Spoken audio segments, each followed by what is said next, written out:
the faith walk of the day.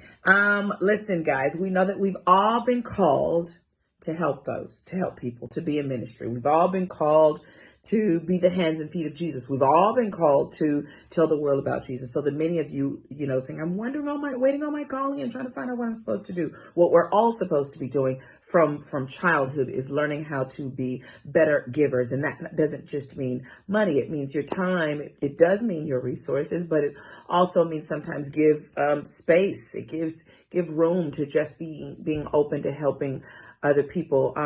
I watched my mom and my dad do that a lot during my life. I watched my father go to prisons and to juvenile centers. And I even went with him. My youngest memory was about 12 years old, going with him, singing to prisoners. And we went all the time. And we even gave to the homeless. We would go to areas where, maybe there was, the poverty level was really low, and people felt a sense of hopelessness, and we would go and sing and minister. So I was kind of raised being a giver and extending yourself in that way. But I know a lot of people who feel as if, I've helped myself, you help yourself type of vibe. And, you make better choices for your life. But some people just fall on hard times, man.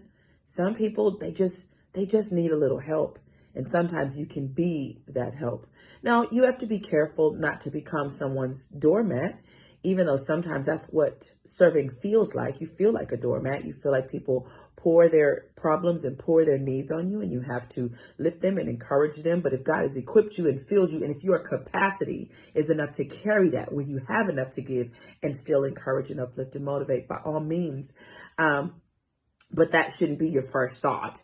Am I going to get run over if I get in ministry? Are they going to take advantage of me if I do this or if I do that? You can never lose doing what Jesus did.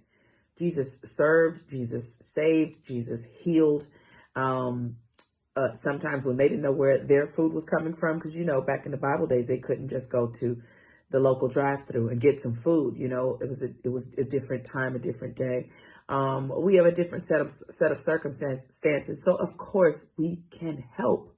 We can help the less fortunate. We can help single moms. We can help our seniors. We can help the homeless. We can help teenagers and millennials. We can help.